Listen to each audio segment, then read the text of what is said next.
बहुत महत्वपूर्ण विषय पे बात करने जा रहे हैं। एक ऐसा विषय जो इस देश के आम लोगों के दिमाग के बाहर का विषय रहा है, लेकिन वो आम लोगों के जीवन से जुड़ा हुआ विषय है, इस देश के पर्यावरण से जुड़ा हुआ विषय है, इस देश के जंगल से जुड़ा हुआ विषय है, इस देश के आदिवासी और परंपरागत वन निवासी एससी, ओबीसी और अन्य भाइयों के साथ उनके जीवन से जुड़ा हुआ विषय है, जिस पर हम लोग बात करने जा रहे हैं। साथियों, आप सभी जानते हो, बहुत कम लोगों को, आदिवासियों में और परंपरागत वन निवासियों को भी ये मालूम नहीं था कि भारत सरकार यानी मोदी सरकार यानी बीजेपी आरएसएस की सरकार ने 2023 में वन सुरक्षा व संवर्धन अधिनियम संशोधित 1980-2023 एक ऐसा कानून पारित किया जिस कानून ने पूरे आदिवासी समाज को और देश के पर्यावरणवादियों को झंझोड़ के रख दिया। लेकिन इस कानून की चर्चा किसी मीडिया में नहीं हुई, इस कानून की चर्चा किसी न्यूज़पेपर में नहीं हुई, इस कानून की चर्चा सड़क पर नहीं आई। ये बड़ी अफसोस की बात है। और चर्चा सड़क पे मीडिया में नहीं आने का कारण यह है कि इस कानून की वास्तविकता को सामने नहीं लाने देना चाहते थे इस देश के सत्ताधीश, इस देश के आरएसएस बीजेपी के लोग, इस देश की मोदी सरकार। यह कानून जो वन सुरक्षा और उसके संवर्धन से संबंधित कानून है, जो 1980 का बुनियादी कानून था, उसको संशोधित करके बनाया गया कानून है। वास्तविकता में यह कानून हमें दो संकेत देता है। एक ये कि इस देश के वनों का उपयोग उद्योगपति, निजी पूंजीपति, कॉरपोरेट्स के लिए लीज के आधार पर देने का संकेत, यानी नॉन ट्रांसफरेबल लैंड को ट्रांसफरेबल लैंड में कन्वर्ट करने का संदेश देता है। जो आदिवासियों की मालिकियत वाली जमीन है, जो इस देश की वन संपदा वाली जमीन है, ये नॉन ट्रांसफरेबल लैंड है। याद रखिए, इस देश में दो लैंड, जिसको दो भूमि ऐसी है जो नॉन ट्रांसफरेबल मानी जाती है, यानी अपरिवर्तनशील मानी जाती है। एक जो वन भूमि और दूसरी आदिवासियों की भूमि। और ये दो बातें को जोड़कर देखना हमको बहुत जरूरी है, क्योंकि साथियों, इस देश की वास्तविकता यह है कि इस देश में वनों की परिभाषा जो है वो आदिवासियों के बगैर नहीं की जा सकती है, और आदिवासियों की जो परिभाषा है वनों के बगैर नहीं की जा सकती है। इसलिए वनों के अधिकार, वन अधिकार, ये बहुत महत्वपूर्ण मुद्दे है इस देश में।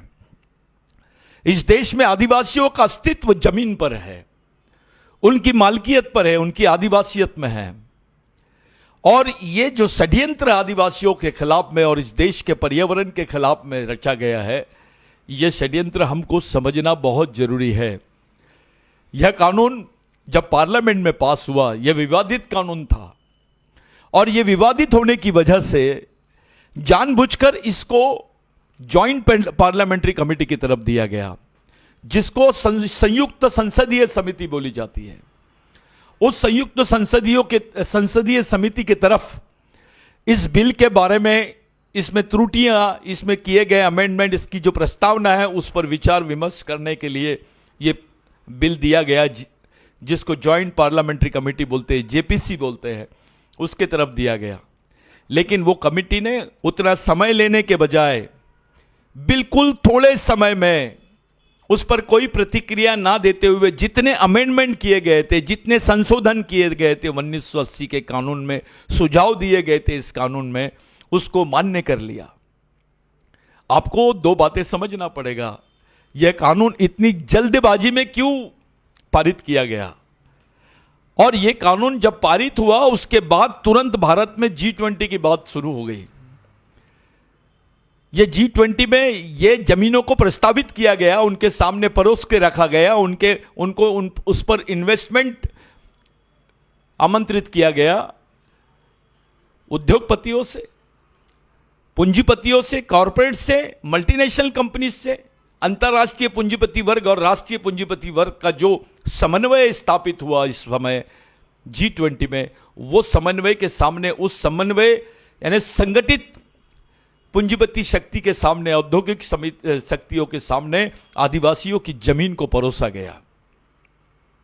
ये जो कानून था, जो 1980 का कानून है, उसको संशोधित करके यह कानून बनाया गया है। आदिवासियों के किसी नेता ने इस पर प्रतिक्रिया नहीं दी, कोई संगठन इस पर प्रतिक्रिया देते हुए नजर नहीं आया उस समय। यहां तक पार्लियामेंट की बात है, संसद की बात है, कोई पार्टी के एक आदिवासी नेता ने या किसी पार्टी ने इस पर ऑब्जेक्शन नहीं लिया। और जब जेपीसी की रिपोर्ट आई, जब जेपीसी ने एनओसी दे दिया, तो ये बिल को राज्यसभा में ले जाया गया और राज्यसभा में पारित करके तुरंत राष्ट्रपति, जो आदिवासी राष्ट्रपति है इस देश की, उसकी साइन करने के लिए इसको भेजा गया। शायद आदिवासी राष्ट्रपति बनाने के पीछे मुख्य मकसद यही होगा कि आदिवासी राष्ट्रपति की रहनुमाई में आदिवासी मुक्त भारत की स्थापना की जाए। यह आरएसएस का एजेंडा है, जिस एजेंडा को पूरा करने के लिए इसका पूरा इस्तेमाल किया गया। साथियों, जब वनों पर आदिवासी अधिकारों की बात नहीं होगी, जब वनों की सुरक्षा की बात नहीं होगी, तो आदिवासी और आदिवासी अधिकारों का उल्लेख नहीं होगा। और भारतीय संविधान में आदिवासी अधिकारों का उल्लेख वनों के साथ है। हिस्ट्री ऑफ फॉरेस्ट और हिस्ट्री ऑफ आदिवासी, यानी आदिवासियों का इतिहास और भारत के जंगलों का इतिहास, यह समांतर इतिहास माना जाता है। इस बात को समझना बहुत जरूरी है। इस बिल के सहारे इस देश की जमीन को, वन जमीनों को आदिवासी मुक्त वन जमीन बनाने की कोशिश की गई, यानी वनों को आदिवासी अधिकारों से दूर और आदिवासी अधिकारों को वनों से दूर करने का यह षड्यंत्र था।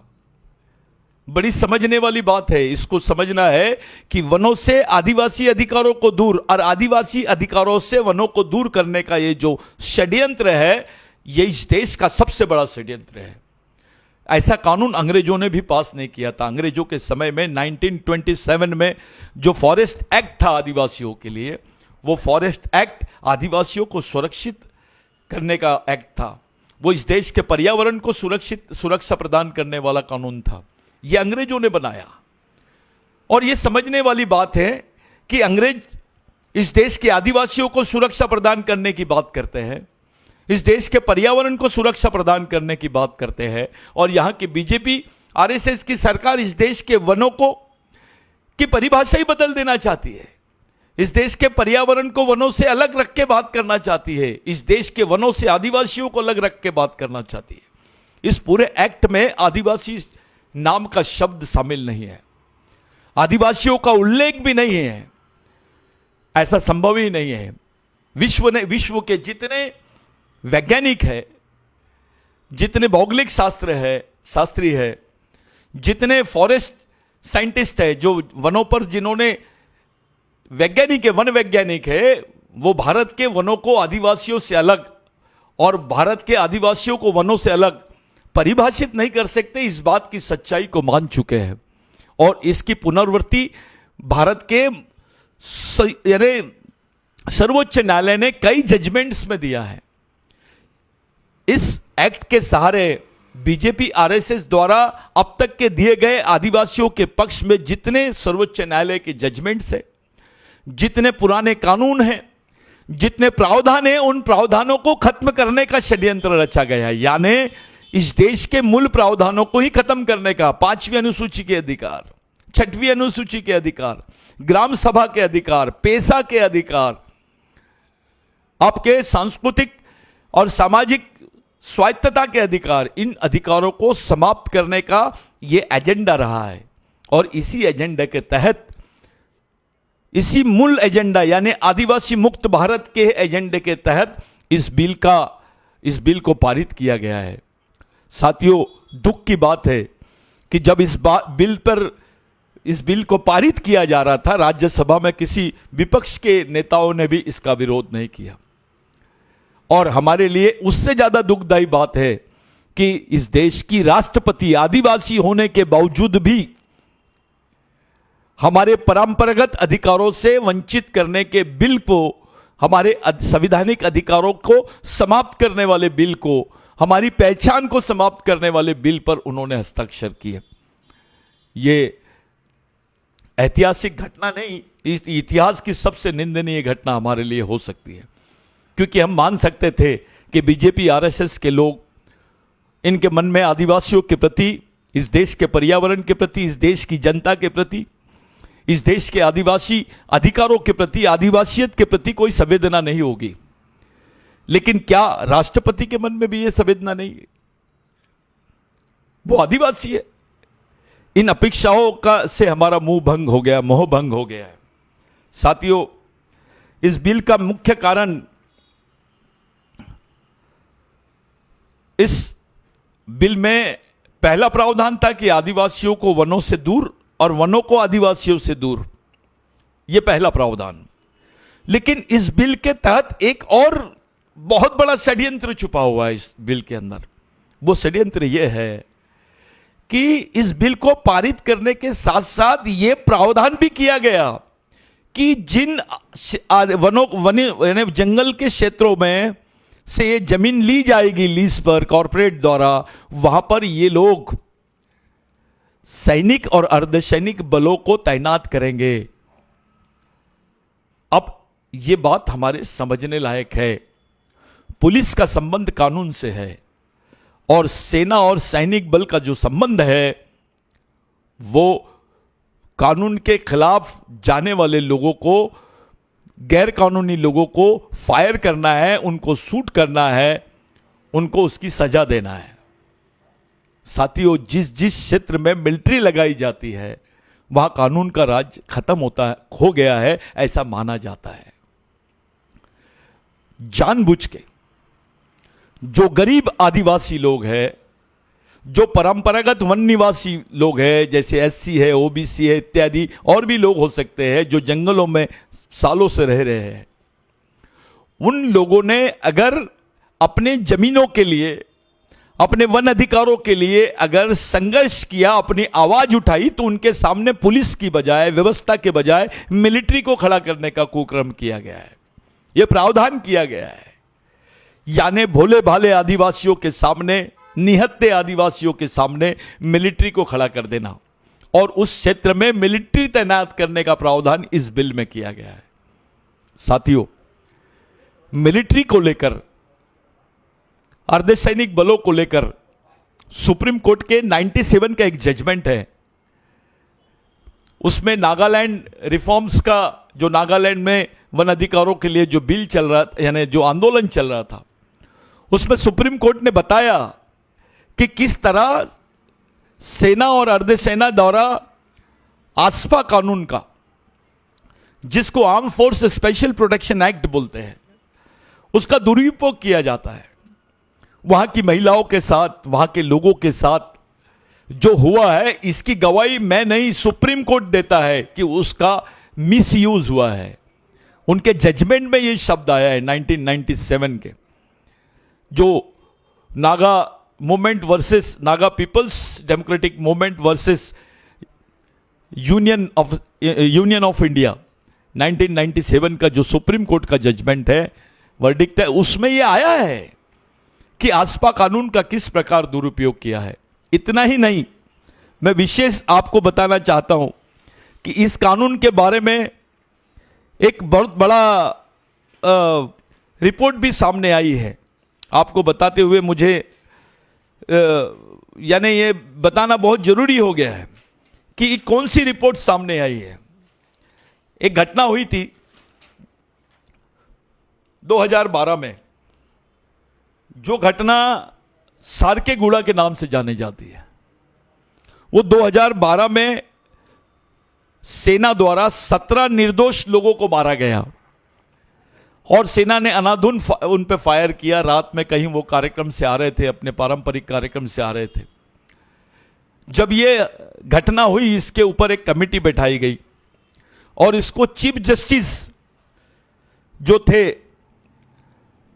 हाईकोर्ट के एमबी अग्रवाल जी, जस्टिस एमबी अग्रवाल ने इसकी रिपोर्ट में कहा कि वो लोग बेगुनाह हैं। वो लोग बेगुनाह थे, 17 लोगों की हत्या हो गई और वो बेगुनाह है। इसके बदले में फोर्स के ऊपर कोई कानून नहीं, कोई कानूनी कार्रवाई नहीं कर पाए, क्योंकि आसपा कानून था। वहां पर भी एक कमेटी बनाई गई, उसकी भी एक रिपोर्ट आई और उस कमेटी की रिपोर्ट ने भी बोला कि आसपा कानून का दुरुपयोग हो रहा है। यह संयुक्त राष्ट्र संघ तक के ये बात गई है। उसके बाद में एक घटना और आदिवासी क्षेत्रों की बता रहा हूं मैं। पहली सारकेगुड़ा की घटना है, दूसरी घटना है आस्टामेटा की। यह आस्टामेटा की घटना में 12 लोगों को, निर्दोष लोगों को मारा गया। वो भी अपने पारंपरिक कार्यक्रम से लौट कर आ रहे थे। उस पर जो सुप्रीम हाईकोर्ट के रिटायर्ड जस्टिस है, उनकी एक कमेटी बनी, बीजे अग्रवाल साहब, और उन्होंने बताया कि वो 12 लोग बेगुनाह थे। ये जो घटना है, ये 2 घटनाएं हमारे सामने एक उदाहरण है कि किस तरह आसपा कानून का दुरुपयोग हो रहा है और आदिवासी क्षेत्रों में होता है। अगर ये निर्दोष आदिवासियों के सामने सेना को खड़े करने का जो प्लान है, क्या वो आदिवासियों के विकास के लिए है? क्या वो आदिवासियों की सुरक्षा के लिए है? या आदिवासियों के परंपरागत अधिकारों को हमेशा हमेशा के लिए वंचित करने के लिए है? ऐसी परिस्थितियां जो है यूक्रेन वॉर में आपको दिखते हैं। यूक्रेन रशिया वॉर की जो परिस्थिति है, जहां पर मिनरल्स के लिए झगड़ा चालू है, वही परिस्थिति भारत में दिखाई देती है। ऐसा लगता है इस पर से कि भारत के आदिवासियों के साथ भारत सरकार ही युद्ध की स्थिति निर्माण करने के मूड में है कि भाई आदिवासियों को उनके परंपरागत अधिकारों से वंचित किया जाए, उनके वनों से वंचित किया गया जाए। आप जानते हो पूरे विश्व में चाइना के बाद भारत दूसरा देश है जहां कोयले का उत्पादन और कोयले से एनर्जी बनाने का, ऊर्जा निर्माण करने का जो ये है वो प्रोजेक्ट बनाया जाता है। भारत विश्व में दूसरे नंबर का देश है। लेकिन आपको बता देना चाहता हूं कि भारत दूसरे नंबर का देश केवल आदिवासियों की जमीन के भरोसे बना है। 1,67,000 हेक्टेयर जमीन पर कोयला खदानों का विस्तार हुआ है और वो कोयला खदान बनने से करोड़ों आदिवासी विस्थापित हुए हैं, अपने मूल जमीन से विस्थापित हुए। पर्यावरण का क्या हाल हुआ है वो आपके सामने है। पॉल्यूशन कैसे हुआ है वो आपके सामने है। उनके जीवन के साथ क्या खिलवाड़ हुआ है वो आपके सामने। आप देख सकते हो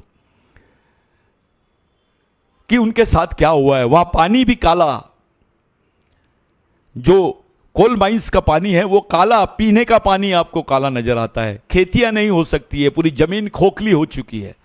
वो खेती लायक भी नहीं है, मानव जीवन के रहने लायक भी वो जमीन नहीं रहती है। वही हाल अभी सुरजागढ़ में चालू है। सुरजागढ़ में भी जो आज माइनिंग हो रही है, वो माइनिंग का विस्तार हुआ है। शुरू में जमीन थोड़ी ली गई थी और अब उसको बड़ी तरीके से विस्तार करके खुलेआम उस पर बात की जा रही है। उधर हसदेव में, छत्तीसगढ़ के हसदेव में खुलेआम जंगल, जो हजारों साल के जंगल है, उसको काट दिया जा रहा है। सिर्फ कौन से डेवलपमेंट के लिए? आप किस टाइप का डेवलपमेंट चाहते हो? ये डेवलपमेंट किन के लिए है? 20% लोगों के डेवलपमेंट के लिए 200% लोगों की कुर्बानी, यानी 20 लोगों के लिए 200 लोगों की कुर्बानी देना, ये बहुत चिंतनीय बात है। साथियों, आदिवासी क्षेत्रों में और जहां माइनिंग चलती है उन क्षेत्रों में हर पांचवें आदमी के, 4 आदमी के बाद में जो 5वां आदमी की मृत्यु होती है, उसमें सबसे बड़ा कारण ये माइनिंग की वजह से होने वाला प्रदूषण है। पानी है, वायु है। ये चीज हमको समझना बहुत जरूरी है। इस बिल के द्वारा, इस कानून के द्वारा, जो कानून वर्तमान भाजपा सरकार ने आदिवासियों के खिलाफ में, इस देश के पर्यावरण के खिलाफ में पारित किया, यह कानून बहुत अलग टाइप का कानून है। और इस कानून के सहारे जो जजमेंट्स आए थे सुप्रीम कोर्ट के, जो प्रावधान बनाए गए थे आदिवासियों के फेवर में, जो जजमेंट आए थे आदिवासी अधिकारों के फेवर में, वन अधिकारों के फेवर में, पर्यावरण के फेवर में, उन कानूनों को खत्म करने की कोशिश की गई है। इसको पार्लियामेंट्री डिक्टेटरशिप बोलते हैं। ये पार्लियामेंट्री डिक्टेटरशिप जो है, ये जुडिशियल सिस्टम, जिसको लॉ एंड जुडिशरी सिस्टम का जो बेस है, जिसको कॉन्स्टिट्यूशनल सिस्टम बोलते हैं, उसको तोड़ने का तरीका ढूंढा गया है। यानी आप सत्ता के माध्यम से वास्तविक परंपरागत अपरिवर्तनशील अधिकारों को भी आप खत्म कर सकते हो। इसका एक बहुत बड़ा एक्सपेरिमेंट भारत में किया जा रहा है और वो आदिवासियों के खिलाफ में किया जा रहा है। वहां के ओबीसी, एससी और जो गरीब मजदूर और वन निवासी लोग हैं उनको इसका बहुत बड़ा कीमत चुकानी पड़ रही है। बिरसा ब्रिगेड के माध्यम से इस कानून के खिलाफ बिरसा ब्रिगेड, आदिवासी बचाओ आंदोलन, आदिवासी विचार मंच के माध्यम से इस कानून के खिलाफ में आर्टिकल 21 के अंतर्गत, भारतीय संविधान के अनुच्छेद 21 के अंतर्गत जो हमको ये प्रत्येक नागरिक को एक स्वतंत्रता देता है, इस देश के प्रत्येक सिटीजन को एक स्वतंत्रता देता है, आर्टिकल 14 में। जो आर्टिकल 14 है, आर्टिकल 19 है 1 और 2 उसके तहत और आर्टिकल 21 के तहत हम लोगों ने जनहित याचिका पूरे आदिवासी और परंपरागत वन निवासियों की तरफ से सुप्रीम कोर्ट में दायर की। हमसे पहले कुछ पर्यावरणवादी और कुछ फॉरेस्ट से जुड़े हुए लोगों ने भी एक याचिका दायर की, लेकिन उस याचिका में आदिवासी अधिकार और आदिवासियों के परंपरागत अधिकार, लैंड राइट्स और जो फॉरेस्ट ओनरशिप के राइट्स है, जो फॉरेस्ट लैंड्स के राइट्स है, उसको लेकर और आदिवासियों को लेकर कोई चर्चा नहीं की गई। वनों पर मालिकियत,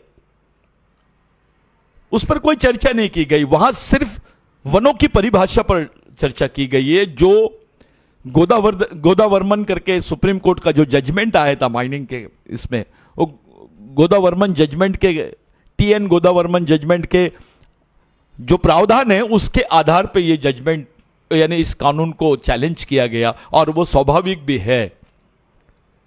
लेकिन ये जजमेंट्स जो है, जो आदिवासियों के फेवर में बनाए गए हैं, उसका उल्लेख करना इस पिटीशन में बहुत जरूरी था, क्योंकि ये आदिवासी अधिकारों को उनकी पहचान के साथ, उनकी सांस्कृतिक पहचान के साथ, उनकी परंपरागत अधिकारों के साथ में उनकी रूढ़ी परंपरा के जो वास्तविक अधिकार है, आर्टिकल 13.3 का में, जिसको 13.3C बोलते हैं, उसमें जो विशेष अधिकार है, उन अधिकारों को समाप्त करने का बिल्कुल बौद्धिक षड्यंत्र माना जाएगा। इसको जुडिशियल यानी हम लोग न्यायिक षड्यंत्र माना जाते हैं कि न्यायिक यानी कानून के माध्यम से उनके न्यायिक अधिकारों को समाप्त करने का ये जो षड्यंत्र रचा गया है, भोले भाले इस देश के मूल मालिक आदिवासियों और उनके जो वंशज है, एससी, ओबीसी और जो परंपरागत वन निवासी है, उनके खिलाफ इस पर कोई चर्चा नहीं हुई। जब ये बिल पास हुआ, किसी मीडिया में नहीं आया, किसी प्रेस में नहीं आया। ये बड़ी यानी शोकांतिका है। आप दिल्ली में देखिए, सांस लेना मुश्किल हो गया है। दिल्ली में जो पर्यावरण का हाल है, लोग वहां पर उनको अलग से सांस लेने की मशीनें लगाई जाती है। ब्रोंकाइटिस का प्रॉब्लम है, अस्थमा, दमा, ये जो बीमारियां हैं, ये दिल्ली में आम आदमी में हर चौथे आदमी में, पांचवें आदमी में ये बीमारी पाई जाती है, लेकिन उसकी चर्चा पूरे प्रेस में होती है। लेकिन इतना बड़ा जो लाखों हेक्टेयर जमीनों का इंडस्ट्रियलाइजेशन किया जा रहा है, उसको विकास के नाम पर उसको पूरा नाश किया जा रहा है जंगलों को, उस पर चर्चा नहीं हुई। उस बिल पर कोई चर्चा नहीं हुई और नाम दिया गया इसको संवर्धन और संरक्षण। जिस जमीन का हमने संरक्षण और संवर्धन करना चाहिए था, उस जमीन का हम लोग दुरुपयोग कर रहे हैं, उसको पूरा उसका शोषण कर रहे हैं, उस जमीन को खत्म कर रहे हैं, उस जंगल को खत्म कर रहे हैं। और उसका नाम, उसकी जो बेसिक ये है, उसके परिभाषा के विपरीत में जारी है। इस बात का उल्लेख सुप्रीम कोर्ट में आया। माननीय सर्वोच्च न्यायालय और वहां के आदरणीय मुख्य न्यायाधीश के साथ 2 जजों की बेंच ने जब इस आर्गुमेंट को सुनी, पहले उन्होंने इसको एडमिट किया, उसको दाखिल होने दिया, उसकी परमिशन दी और उसके बाद इस कानून पर स्टे लाया गया। इस पर सुप्रीम कोर्ट ने स्टे लगाया है। साथियों, देश के 5 करोड़ आदिवासी और 2 करोड़ गैर आदिवासी जनता जो परंपरागत तरीके से वनों में रहती है, उनके जीवन का यह प्रश्न था और देश के 70% पर्यावरण पे इसका प्रभाव पड़ने वाला था। उससे संबंधित याचिका पर हम लोगों ने एक आदिवासियों की वकालत करने की कोशिश की। बिरसा ब्रिगेड और हमारे तमाम आदिवासी संगठन जो बिरसा ब्रिगेड से संलग्नित है, उनके साथ में हम लोगों ने इस लड़ाई को शुरू की।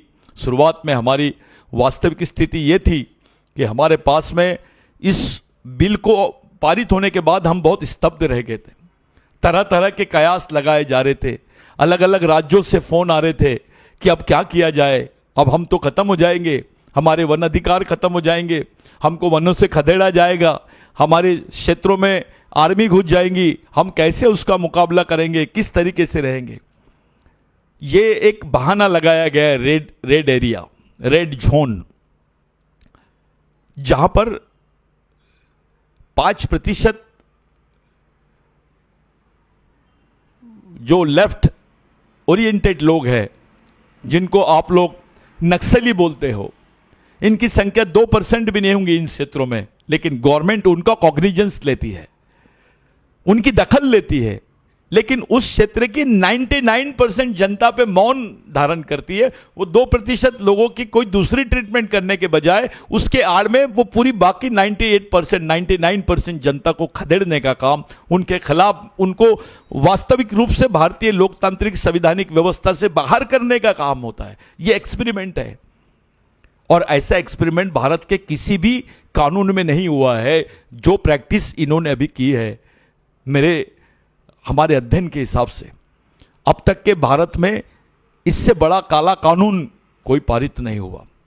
और इसलिए सुप्रीम कोर्ट ने, माननीय मुख्य न्यायाधीश और उनके तमाम न्यायाधीशों ने इस बात की गंभीरता को ध्यान में रखा कि यह मसला केवल वनों की परिभाषा से जुड़ा हुआ नहीं है, पर्यावरण से जुड़ा हुआ नहीं है, यह मसला आदिवासी जीवन से भी है, वनों पर पारंपरिक अधिकारों से भी है, जिसकी स्वीकृति 2000 में जो फॉरेस्ट एक्ट पास हुआ था, 2007 में जो फॉरेस्ट राइट एक्ट पास हुआ है, जिसको राइट्स ऑफ फॉरेस्ट डेवलपर्स के नाम से जाना जाता है, वो बिल में जो प्रावधान किया था उसके पीछे जो वास्तविक ऐतिहासिक पृष्ठभूमि रखी गई थी, उस बिल में मेंशन किया गया है कि हजारों साल से इस जल, जमीन, जंगल का संवर्धन आदिवासियों ने किया, इसकी सुरक्षा आदिवासियों ने की। सरकार ये मानी, सुप्रीम कोर्ट ने ये माना कि आदिवासियों की वजह से जंगल जिंदा है, आदिवासियों की वजह से वन सुरक्षित है, क्योंकि उसके पहले कोई व्यवस्था ही नहीं थी भारत में। जो वनों में रहने वाले लोग हैं, उन्हीं ने इस देश के वनों को सुरक्षित रखा है, वन प्राणियों को सुरक्षित रखा है, पर्यावरण को सुरक्षित रखा है। यह पूरा क्रेडिट आदिवासियों को दिया गया और उनके साथ साथ उन परंपरागत वन निवासियों को भी दिया गया जो आदिवासियों के वंशज है। साथियों, उस कानून में जो प्रावधान दिया गया, जो उनके एंसेस्टर राइट्स, जिसको प्राचीन सामाजिक, सांस्कृतिक, सामाजिक अधिकारों के रूप में, संवैधानिक अधिकारों के रूप में मान्यता दी गई, उन पर हजारों साल से होने वाले अन्याय को न्याय के रूप में स्वीकार किया गया, उसको भी खत्म करने का प्रावधान, उसको भी खत्म करने का षड्यंत्र इस कानून के माध्यम से किया गया है। आज के दिन जब हम इस बिल पर सोच रहे हैं, तो ये पार्लियामेंट्री प्रैक्टिस को देखना चाहिए हमने, कि जब सत्ता इनके हाथ में आती है तो किस तरीके से देश की पर्यावरण यानी देश का जीवन भी बेचने से हम पीछे नहीं हट रहे। और एक प्रावधान है कि आदिवासियों के मूल मालिकों के यानी मूल आदिवासियों के अधिकारों का हनन और उनका शोषण करके, उनको विस्थापित करके इस देश की विकास और इस देश की सुरक्षा के कोई प्रावधानों की संकल्पना नहीं की जा सकती है। यह कॉन्स्टिट्यूशनल प्रोविजन है, यह सोचने वाली बात है। लेकिन देश का डेवलपमेंट आदिवासियों की जमीनों पर हुआ है, हजारों नहीं करोड़ों आदिवासी विस्थापित हुए हैं, फिर भी देश का डेवलपमेंट और उसको अमली जामा पहनाने का काम आदिवासियों की बलि लेने के बाद ही किया जा रहा है। पूरे देश में यही आलम है, पूरे देश में यही माहौल है। चाहे अब झारखंड लो, उड़ीसा लो, आसाम लो, मणिपुर लो, इधर छत्तीसगढ़ लो, महाराष्ट्र लो, गुजरात लो, राजस्थान लो, हर जगह आदिवासियों की ही जमीनों को टारगेट किया गया, आदिवासियों को ही टारगेट किया। मानो ऐसा लग रहा है कि भारत में एक सिविल वॉर चल रहा है आदिवासियों के खिलाफ में। उनको लोकतांत्रिक व्यवस्था के जो लाभ है, जो उनकी स्वतंत्रता है, उसको छीनने का काम किया जा रहा है। उनके क्षेत्रों में जबरन आर्मी घुसाने का काम किया जा रहा है। उनको जबरन आर्मी के अगेंस्ट में खड़ा किया जा रहा है। जो नियत्ते आदिवासियों के लिए शिक्षा होना था, जिन नियत्ते आदिवासियों के लिए स्वास्थ्य होना था, जिन नियत्ते आदिवासियों के लिए रोजगार होना था, नौकरियां होना था, उन नियत्ते आदिवासियों के सामने सेना को खड़े करके उनके अकाउंट में इन्होंने बंदूक की गोलियां डाल दी। और दूसरी तरफ इसके जो सामाजिक परिणाम सामने आ रहे हैं, वहां कुपोषण है, वहां गरीबी है, वहां पर विस्थापन है, उनकी संस्कृति खत्म हो रही है, उनकी पहचान खत्म होने के कगार पे आ गई है। यह इस देश का सबसे चिंतनीय चित्र है, जिस पर विचार करना देश के प्रत्येक नागरिक की जरूरत है। यह केवल प्रश्न आदिवासियों का नहीं है। इस देश का पर्यावरण खत्म होने से इस देश की जीवन पर, इस देश के प्रत्येक मानव के जीवन पर इसका इफेक्ट पड़ने वाला है। याद रखें, आदिवासी खत्म तो देश खत्म। आदिवासी है तो पर्यावरण है, पर्यावरण है तो जीवन है। इस सिद्धांत को हमने समझना होगा, क्योंकि आप अपने धर्म का कितना भी बड़ा बखान कीजिए, लेकिन वास्तविकता यह है कि आदिवासियों की संस्कृति ने इस देश के पर्यावरण को बैलेंस किया है, इस देश के इकोलॉजिकल सिस्टम को, बायोडाइवर्सिटी को बैलेंस करके रखा है, इकोलॉजी को बैलेंस करके रखा है। यह क्रेडिट आदिवासी संस्कृति को जाती है। यह मैं नहीं देता हूं, सुप्रीम कोर्ट बोलता है, विश्व के वैज्ञानिक बोलते हैं। प्रश्न यह है कि आदिवासियों की तरफ देखने का नजरिया कैसा है। क्या इस देश को आदिवासी मुक्त यानी आदिवासी मुक्त भारत बनाने की कोशिश की जा रही है? आदिवासी अगर खत्म हो जाएगा तो यह भारत नहीं रहेगा, यह तय है। क्योंकि जहां आदिवासी है वहां भारत है, जहां भारत है वहां आदिवासी है। क्योंकि भारत का मूल मालिक आदिवासी है और यहां के SC ST OBC और मराठा और बाकी जो जन समुदाय के लोग हैं उनके वंशज है।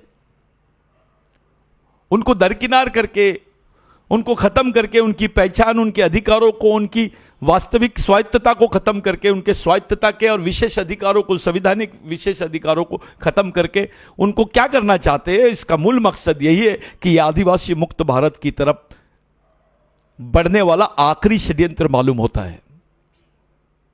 साथियों, आप आदिवासी हो, गैर आदिवासी हो, चाहे जो भी हो, क्या यह न्यायपूर्ण है? यहां आपको पार्टी, व्यक्ति, नेता, संगठन, इन सब चीजों से ऊपर उठ के सोचना पड़ने की जरूरत है, सोचने की जरूरत है। और विशेष करके आदिवासी समाज के पढ़े लिखे लोग, समाज के बुद्धिजीवी, समाज के युवा, विद्यार्थी, सामाजिक कार्यकर्ता, राजनेता, सभी ने मिलकर सोचना चाहिए कि इस समाज का भविष्य क्या होगा, देश किस तरफ जा रहा है, आदिवासी किस तरफ जा रहा है। किसी मोड़ पर केवल सत्ता के लिए खड़े रहना, अपने आप को केवल अपना मुंह बंद रखना सत्ता के लिए। अरे सत्ता में जाने के बाद लोग अपनी बात और अपने समाज की और अपनी वकालत करते हैं, सर्वसामान्य जनता की वकालत करते हैं, मानवता की वकालत करते हैं। यहां उल्टे परिणाम दिखाई दे रहे हैं कि ना हमारे हाथ में सत्ता आने के बावजूद भी हम बोल नहीं सकते हैं। यह सत्ता नहीं, गुलामी हो सकती है। आप किसी भी पार्टी में हो, आज की तारीख में पूरे देश के लोग, पूरे विश्व के, अभी ये यूनाइटेड नेशंस में भी ये बात जाने लगी है कि भारत में आदिवासियों के बगैर वनों को और वनों के बगैर आदिवासियों को परिभाषित करने का षड्यंत्र चल रहा है। संयुक्त राष्ट्र संघ में यह प्रस्ताव पारित हुआ है जिसको indigenous peoples rights, international rights के रूप में हम लोग देखते हैं, जो भारत के नहीं विश्व के मूल निवासियों के अधिकारों के रूप में देखते हैं, जहां पर उनके संस्कृति के अधिकार, उनकी परंपरागत व्यवस्था के अधिकार, उनके कानून के अधिकार, उनकी रूढ़ी परंपरा के अधिकार, उनके सुरक्षा के अधिकार और उनके जमीनों के अधिकार और वनों पर उनके अधिकार, इन सब चीजों को परिभाषित करता है। उसी कानून से आदिवासियों को खत्म करने का षड्यंत्र मालूम होता है। इसलिए जो संधि है, इंटरनेशनल संधि जिसको 169 बोलते हैं, वो संधि को आज तक के भारत सरकार ने शायद इसीलिए साइन नहीं किया। और जो बिरसा ब्रिगेड है, इसकी मांग करते हुए आया है कि इंडियन गवर्नमेंट ने उसको रेक्टिफाई करना चाहिए, 169 को, उस पर हस्ताक्षर करना चाहिए, ताकि ये भारत सरकार की प्राथमिक जवाबदारी हो जाए कि देश के मूल निवासी आदिवासियों की सुरक्षा, उनके अधिकार, उनके जमीन पर अधिकार, उनके वनों पर अधिकार, उनकी स्वतंत्र सुरक्षा, सांस्कृतिक अधिकार और पहचान से उनको वंचित ना रखा जाए। उसकी जवाबदारी प्रत्येक गवर्नमेंट की होना चाहिए। यह संयुक्त राष्ट्र संघ ही नहीं, भारत सरकार भी बोलती है। लेकिन अंतर्राष्ट्रीय अधिकारों से भी वंचित किया जा रहा है और संविधानिक, भारतीय राष्ट्रीय संविधानिक अधिकारों से भी आपको वंचित किया जा रहा है। यानी एक तरफ आपके राष्ट्रीय अधिकारों की समाप्ति, दूसरी तरफ आपको अंतर्राष्ट्रीय अधिकारों से वंचित करना, यानी इस देश को आदिवासी मुक्त भारत बनाने की ये आखिरी षड्यंत्र की तरफ हम लोग जा रहे हैं। ये हमारी आखिरी पीढ़ी द्वारा लड़ी जाने वाली, आखिरी पीढ़ी को बचाने के लिए लड़ी जाने वाली आखिरी लड़ाई है। यह हमारी अंतिम पीढ़ी द्वारा अंतिम पीढ़ी को बचाने के लिए लड़ी जाने वाली अंतिम लड़ाई है। साथियों, ऐसी अवस्था किसी भी देश में के आदिवासियों की नहीं, जो भारत के आदिवासियों की है। हर तरीके से आदिवासियों पे आक्रमण की बात चली जा रही है। ये पूंजीवाद से हो रहा है, या साम्राज्यवादी व्यवस्था से हो रही है, या इस देश की परंपरागत मनुवादी व्यवस्था से हो रही है। ये तीनों तरफ से इस पर अटैक जो हो रहे हैं, इस पर हमको चिंतन करना पड़ेगा। हमको केवल राजनीतिक पार्टियों के सहारे या नेताओं के सहारे नहीं रहना है। इसके लिए हमको खुद सचेत होना पड़ेगा, अपनी ताकत खुद खड़ी करनी पड़ेगी। याद रहे, इस देश में समाज ये किसी भी पार्टी से बड़ी चीज होती है। हम अपने सामाजिक व्यवस्था को मजबूत करते हुए हमारे सामाजिक निर्णयों पर हमारे सामाजिक अधिकारों का सुरक्षण करने की ताकत पैदा करने के लिए हमको सामाजिक मिशन की जरूरत है। इस लंबी लड़ाई को, जो अब तक के भारत का सबसे बड़ा पिटीशन है आदिवासी अधिकारों को से संबंधित, इस पिटीशन को लड़ने के लिए, इसके साथ साथ देखिए, अभी जो हमको रिलीफ मिला है, अभी जो हमको राहत मिली है, वो राहत यह है कि सुप्रीम कोर्ट ने इस कानून को स्टे दिया है, इस पर स्टे लगाया है। इससे राहत यह मिली कि हमारे जमीनों से हमको अभी खदेड़ा नहीं जाएगा। आज आप अपने 5वीं अनुसूची, 6वीं अनुसूची के अधिकारों को इंप्लीमेंट कर सकते हो। आज आप अपने ग्राम सभा के अधिकारों को इंप्लीमेंट कर सकते हो। आप अपने परंपरागत वन अधिकारों की मांग कर सकते हो। आप अपने वन दावों को स्थापित कर सकते हो। यह कानून अगर लागू हो गया होता तो आपके ये परंपरागत जितने अधिकार मैं जिसका जिक्र कर रहा हूं, ये पूरे अधिकार और आपकी पहचान के साथ आपके अधिकार खत्म हो गए होते।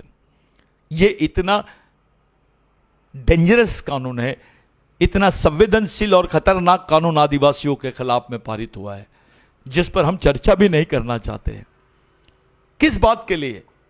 कभी आप गंभीरता से अकेले में बैठो, आप सोचो, आप अपने बच्चों को क्या देने वाले हो, अपनी आने वाली पीढ़ी को क्या देने वाले हो, आपका वजूद क्या रहेगा, आपके नहीं रहते हुए आप क्या दोगे। आप राजनीतिक पार्टी के साथ रह के कुछ पद प्रतिष्ठा आपको प्राप्त हो सकती है, धन, पद और प्रतिष्ठा आपके पास में आ सकती है, लेकिन जो आप खोने जा रहे हो वो आप कभी स्थापित भी नहीं कर सकते हो, जो हमारे शहीदों ने स्थापित किया है।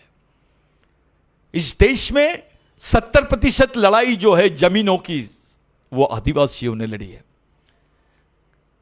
लाखों आदिवासी शहीद हुए हैं, करोड़ों की संख्या में लोगों पर इसका प्रभाव हुआ है। यह आर्य आक्रमण से लेकर अब तक का इतिहास रहा है आदिवासियों का। हमारी लड़ाई बुनियादी जमीन के लिए रही है। यह देश हवा में नहीं खड़ा है, जमीन है तो देश है। जमीन के बगैर देश की संकल्पना या उसकी परिभाषा भी नहीं की जा सकती है। यह याद रहे कि इस देश को बचाने का काम आदिवासियों ने किया है। हमारे संघर्षों को गैर राष्ट्रीय संघर्ष बताकर हमारे महापुरुषों को अपमानित करने का काम, उनको भारत के इतिहास के पन्नों से गायब करने का षड्यंत्र, ये क्या है? आपके बच्चों के हाथ में क्या आएगा? क्या आपका इतिहास आएगा? आपके विरोधक द्वारा, आपके शत्रुओं द्वारा लिखा गया इतिहास, वो आपका इतिहास हो सकता है क्या? ये तो हम शुक्र मानना चाहिए अंग्रेजों का, जो उन्होंने इस देश में एंथ्रोपोलॉजी नाम की सब्जेक्ट को इंट्रोड्यूस किया, जिसको मानव शास्त्र बोला जाता है। डॉक्टर हटन, वेरियन एल्विन, ऐसे लोगों ने इस देश में साइंस को लाया, जिसके भरोसे आज हम बोल सकते हैं कि हम इस देश के मालिक हैं, हम इस देश के प्रथम नागरिक हैं। सुप्रीम कोर्ट ने 2010-11 के जजमेंट में बोला, नंदाबाई भील के Kailash versus government of Maharashtra में सुप्रीम कोर्ट का जो साइटेशन है, उसमें साफ बोला है कि आदिवासी भारत के प्रथम नागरिक है, और यह प्रत्येक गवर्नमेंट और व्यवस्था और शासन और प्रत्येक नागरिक का कर्तव्य है कि उनको यह सम्मान मिलना चाहिए, आदिवासियों को यह सम्मान देना चाहिए। इसके बावजूद भी आपको इंटरनेशनल रिकग्निशन नहीं मिलता है, अंतर्राष्ट्रीय मान्यता नहीं मिलती है। आपको सरेआम इस देश के कानूनों से, इस देश के संवैधानिक प्रावधानों से खत्म करने का षड्यंत्र चालू है। साथियों, लड़ाई चालू है, और लड़ाई हम लड़ नहीं रहे, हम पे आक्रमण चालू है। हम अपने बचाव के लिए लड़ भी नहीं रहे। लड़ने का मतलब यह नहीं है कि हमको पूरी खुली लड़ाई की बात है। लड़ने का मतलब यह है कि इसको समझने के बाद संगठित रूप से संवैधानिक हल निकालने का, लोकतांत्रिक तरीके से इसका संवैधानिक हल निकालने की तरफ हम बढ़ना चाहिए। केवल ये बोल के कि सत्ता में आना, ये करना, ये छोटी सी बातें हैं, ये शॉर्टकट टर्मिनोलॉजी जिसको केवल आप बचपना ही बोल सकते हैं। गंभीर रूप से इस समाज को जिंदा रखने के लिए, इस समाज को पुनर्जीवित करने का काम हमको करना पड़ेगा। और आप तमाम बुद्धिजीवी, कर्मचारी, अधिकारी, नेतागण, आप किसी भी पार्टी संगठन में रहो, उससे हमको कोई लेना देना नहीं है। मामला समाज का है, समाज सर्वश्रेष्ठ है। हमारे शहीदों ने भगवान से बड़ा समाज को समझा है और संस्कृति को अपनी मां समझा है। हमारी जो पहचान है वो संस्कृति की वजह से है। आदिवासी कि जिस तरीके से वनों के बगैर उनकी डेफिनेशन नहीं की जा सकती है, उसी प्रकार आदिवासी को परिभाषित करने के लिए संस्कृति जो है वो सबसे बड़ा पैरामीटर है। Culture is the basic parameter to define Adivasi in the country, indigenous people in the country. आप लोग इन तमाम कानूनी प्रावधान के साथ साथ इस लड़ाई को लड़ने की तैयारी करो। आपको मालूम होना चाहिए कि आप किस प्रावधानों को खत्म कर रहे हैं आपके, और उस प्रावधानों को पुनर्स्थापित करने के लिए आप किस तरीके की न्यायी लड़ाई लड़ रहे हो। यह बंद कमरे की लड़ाई नहीं है, यह बहुत बड़ी लड़ाई है। यह आपकी संवैधानिक मान्यताओं को जिंदा रखने की लड़ाई है, आपके संवैधानिक अधिकारों को जिंदा रखने की लड़ाई है, आपकी सांस्कृतिक सामाजिक पहचान को, जल जमीन जंगल को जिंदा रखने की लड़ाई है। और इस लड़ाई को लड़ने के लिए आपका आर्थिक, मानसिक और शारीरिक यानी सहयोग होना बहुत जरूरी है। मैं आपसे विनती करता हूं कि इस बात की गंभीरता को समझे। जो सुप्रीम कोर्ट में लड़ाई लड़ने जा रही है, जो लड़ी जा रही है, जिसका आने वाले समय में हमको एक एक बातों का बहुत ही सुनियोजित तरीके से और बहुत ही सेंसिटिव, संवेदनशील तरीके से उसकी हमको वकालत सुप्रीम कोर्ट के समक्ष करना है। साथियों, याद रहे, यह व्यवस्था आदिवासियों के हाथ में नहीं है। इस देश में सबसे ज्यादा संकट में आदिवासी है, और बाकी लोग जो उसके वंशज है इस देश के आदिवासियों के, वो परंपरागत तरीके से, जैसे ओबीसी है, एससी है और अन्य है, मराठा है, ये सब लोग वेटिंग लिस्ट में है। इस देश, जिस समाज की सांस्कृतिक पहचान खत्म हो जाती है, वो समाज का सामाजिक ढांचा निरस्त हो जाता है, ध्वस्त हो जाता है। जिस प्रकार से हमारी सिंधु संस्कृति की सांस्कृतिक ढांचे को इन्होंने खत्म किया है, हमारा समाज विकेंद्रित हो गया है। जो केंद्रित समाज था वो विकेंद्रित हो गया है। उसे केंद्रित करने के लिए, अपने मूल की तरफ जाने के लिए आदिवासी संस्कृति, आदिवासियत और इस देश की वास्तविक संस्कृति को बचाना बहुत जरूरी है। ये लड़ाई हमारे तमाम अधिकारों से संबंधित है जो सुप्रीम कोर्ट में हमने याचिका डाली है, जो जनहित याचिका हमने डाली है। इस लड़ाई की गंभीरता को आप समझो, अपने सामाजिक दायित्व को समझो, इसमें हमारी आर्थिक मदद करनी होगी, सहयोग करना होगा, मानसिक सहयोग करना होगा, वैचारिक सहयोग करना होगा, दस्तावेज अगर आपके पास उपलब्ध होंगे उसका हमको आप लोग मदद करनी होगी। ये सबको मिल के लड़ाई लड़नी है। ये बिरसा ब्रिगेड की तरफ से आपको सामाजिक आह्वान है। मैं आप लोगों से इसकी सामाजिक अपील करता हूं कि आप इस गंभीरता को समझे, इस पूरी लड़ाई को और हमारे खिलाफ में होने वाले षड्यंत्र को समझे। यही मेरी आपसे सामाजिक अपील है। धन्यवाद।